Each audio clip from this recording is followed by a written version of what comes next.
د صحابانو د ایمان د داستان 24مه برخه.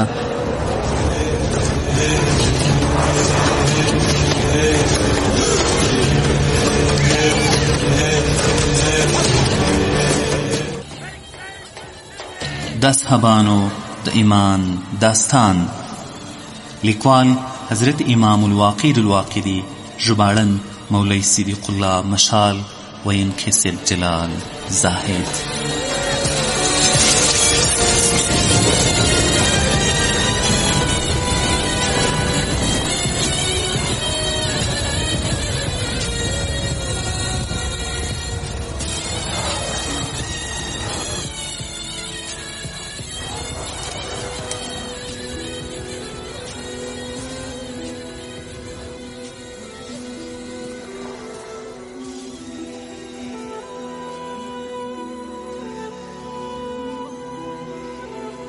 بسم الله الرحمن الرحیم. د اصحابانو د ایمان داستان د 24مې برخې. محترم او درنو اوریدونکو، په دې هیله چې روغ جوړ صحتمند او خوشحاله به یاست او په خپلو ورځنیو کارونو کې به کامیاب او بریالي یاستئ.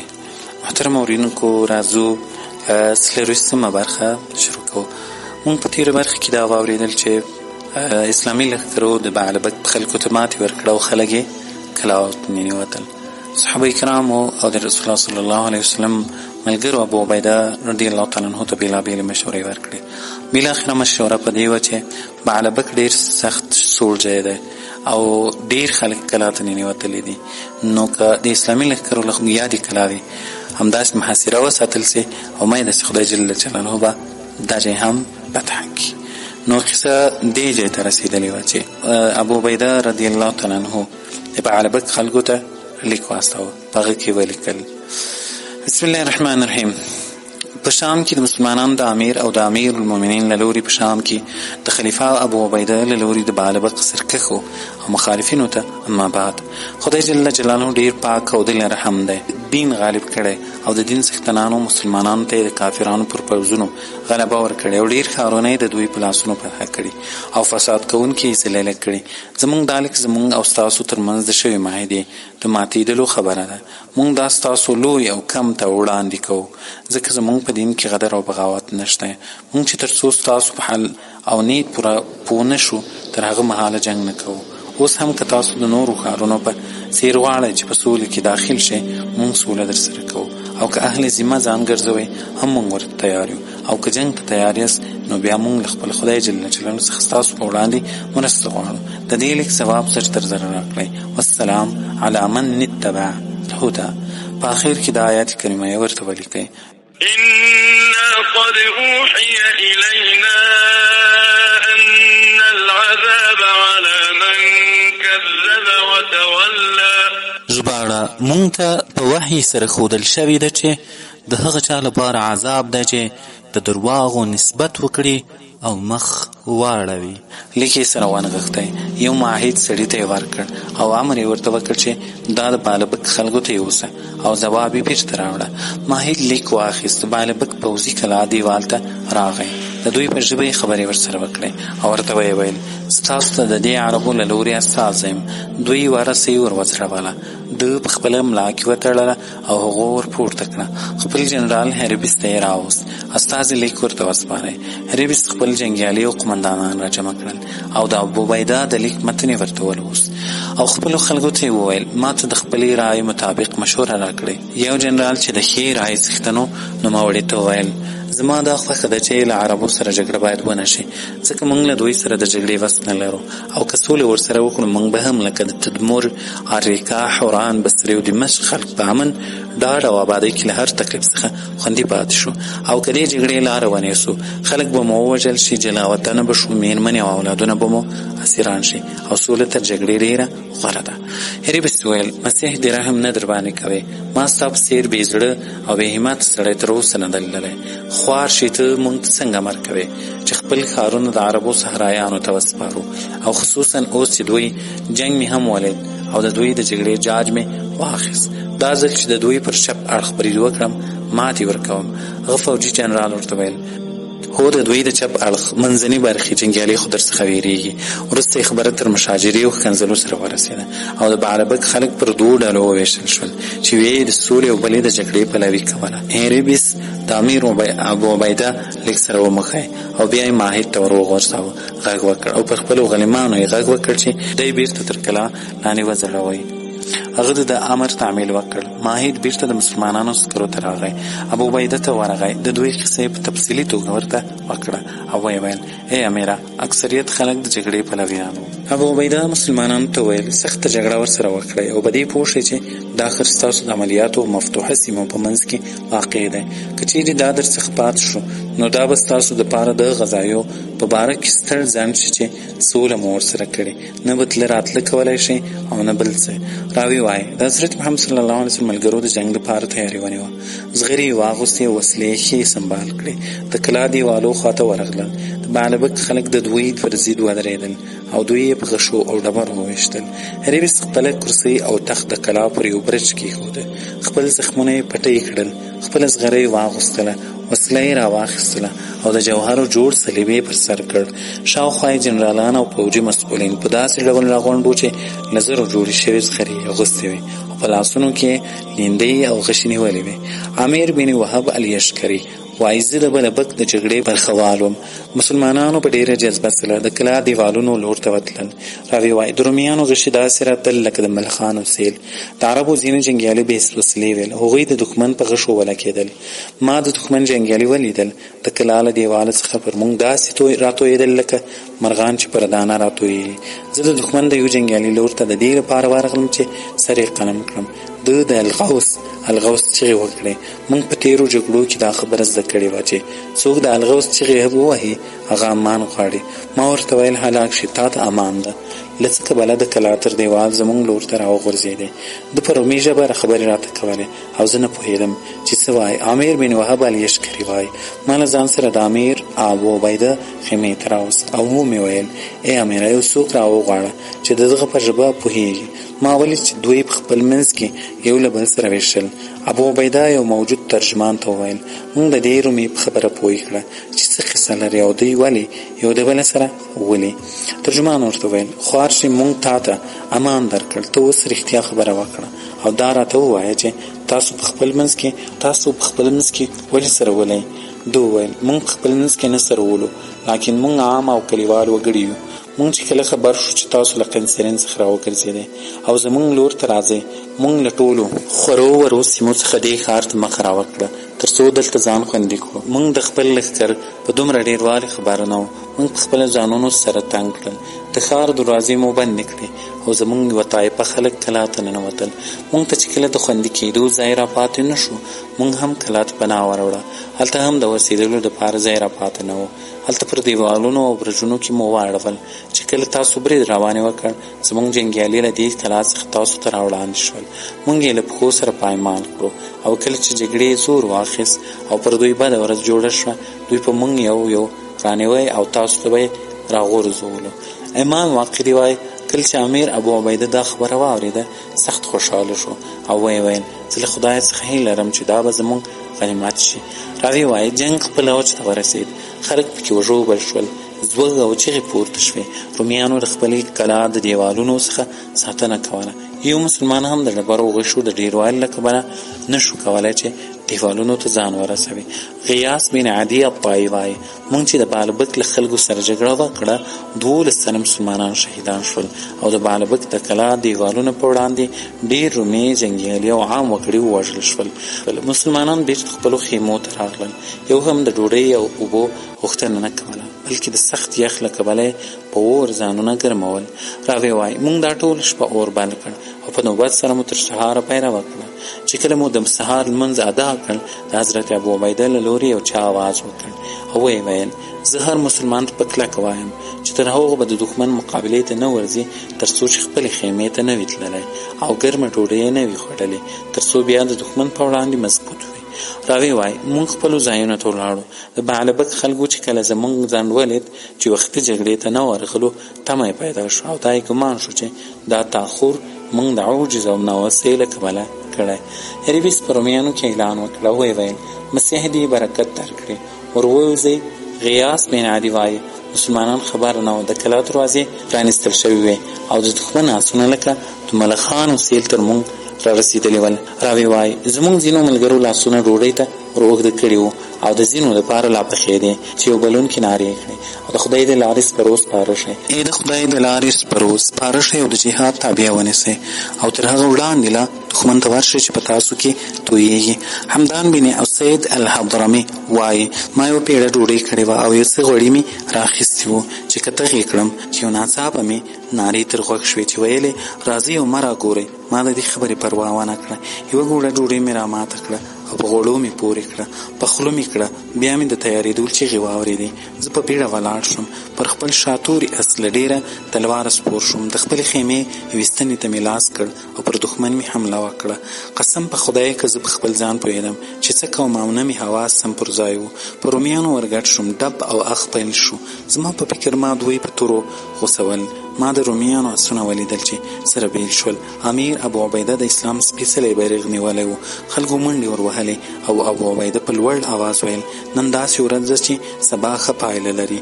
راوی وایي ابو عبیده چې کله د رومیانو د برید شدت ته وکتل او د دوی ټینګ مقاومت یې ولید، له خپلو نامتو عربي سپرو سره یو ځای پر دوی له هر ځایه او هر لوري برید وکړ. له نوموړي سره عمر بن معدي کرب الزبیري، عبدالرحمن بن ابي بکر الصدیق، ربیعه بن عامر، مالک بن الاشتر، ضرار بن الازور، ذوالکلاء الحمیري موجود وو. د دوی دی خم لشي ډېر سخت جنګ یې وکړ او په ډېر بد حال کې یې مقاومت وښود. رومیان چې د دوی کړه وړه ولیدل بیرته شاته وګرځېدل او د کلا دیوالونو ته یې ځانونه ورسول. دروازې په ځان پسې بندې کړې. مسلمانان بیرته خپل پړاو ته راوګرځېدل، اورونه یې بل کړل او خپل شهیدان یې پټ کړل. د مسلمانانو مخور اشخاص امیر ابو عبیده ته راغلل او ورته ویې ویل ای امیره ته څه قصد لرې او ستا څه رایه دی؟ دوی ورته وویل زما رایه دا ده چې له کلا څخه به یو فرسخ لرې شو تر څو زموږ آسونه وتوانېږي او جنګ وکولی شي، حریم مو په امن شي او زه له خدای جل جلاله د نصرت امید لرم. وروسته ابو عبیده سعد بن زید بن عمر بن نوفیل راوغوښت، بیرغ یې ورکړ.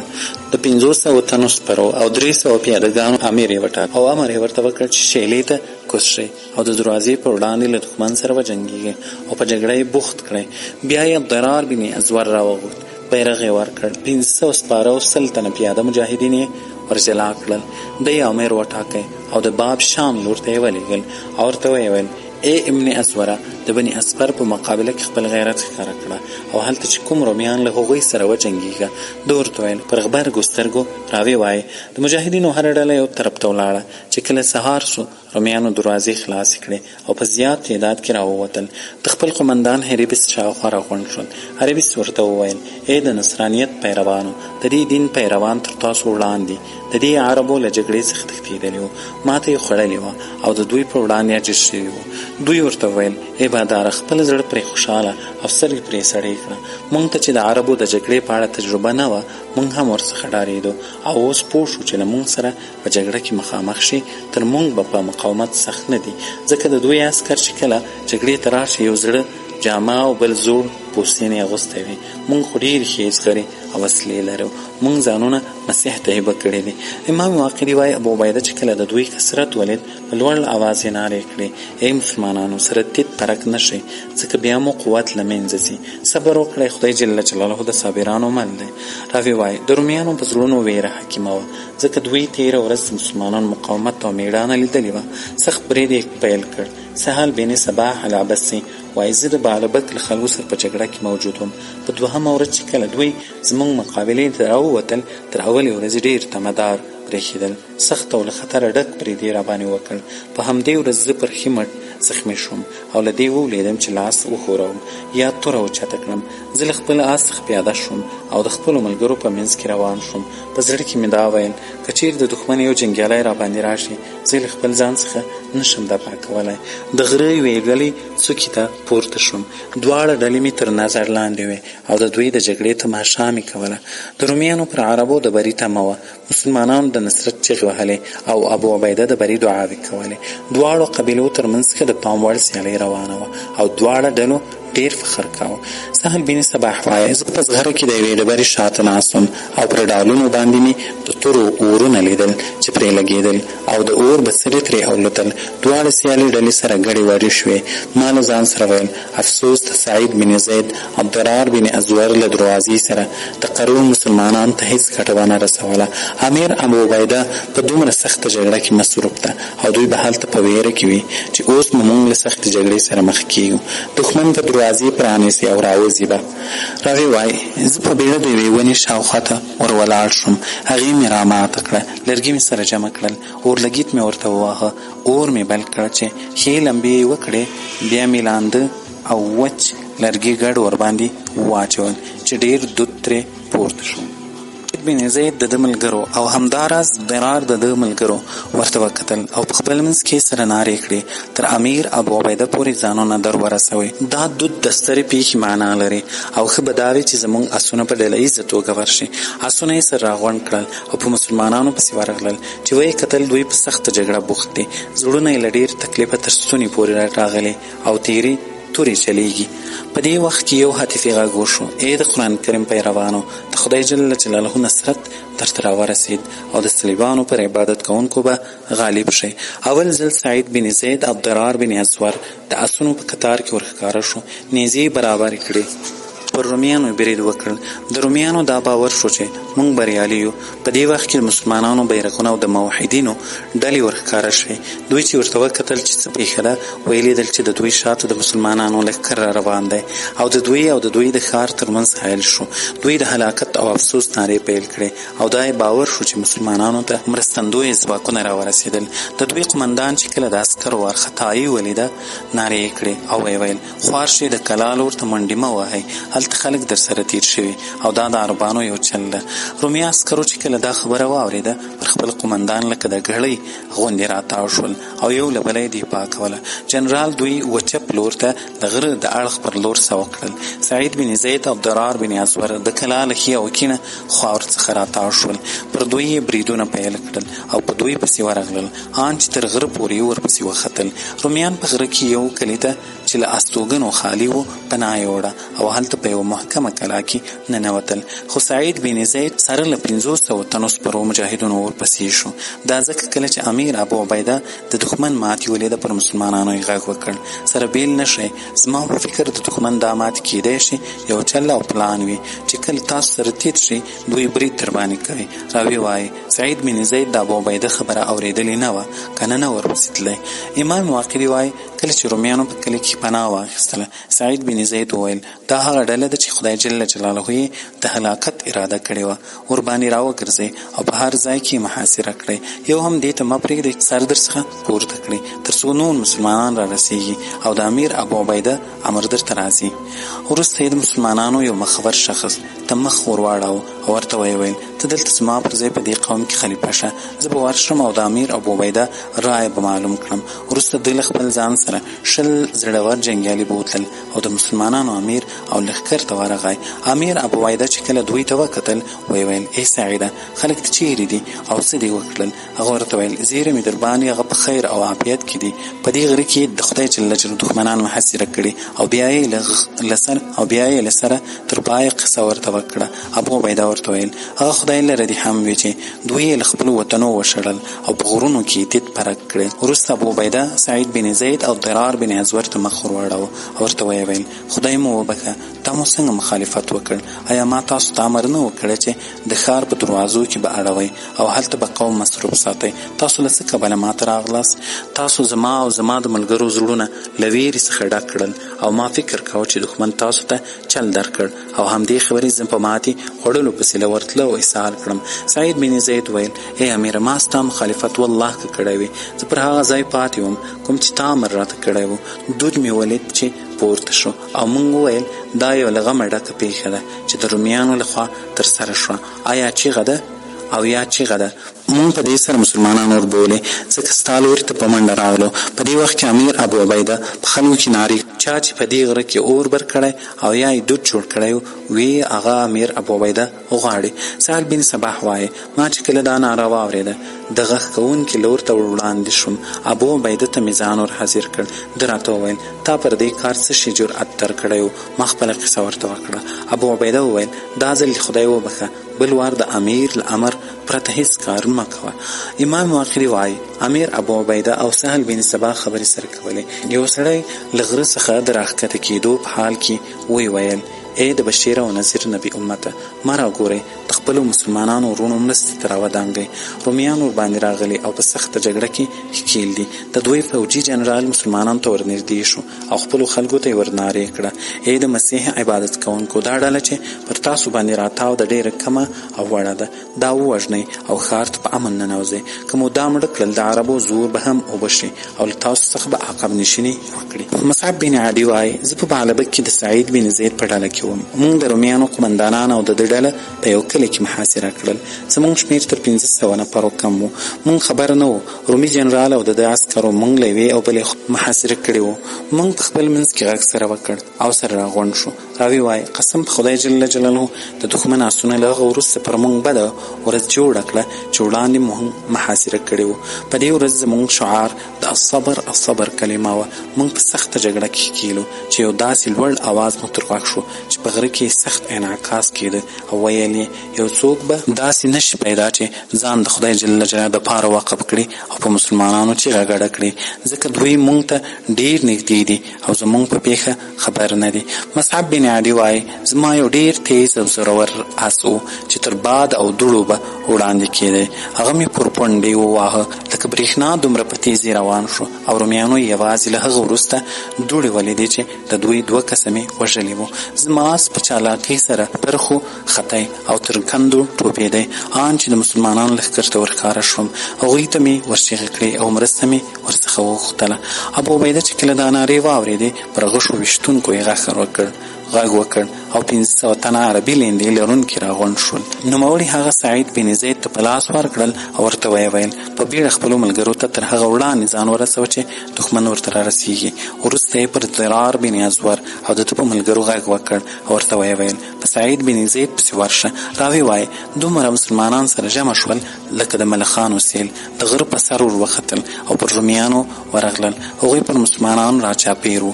ابو زید بن ورقه بن عمیر الزبیري وایي زه د غره د کلي په پیښه کې له سعید بن زید سره وم. رومیانو مونږ محاصره کړي وو. مونږ ښه کلک مقاومت وکړ. زمونږ له ډلې څخه 80 تنه ټپیان او شهیدان شول.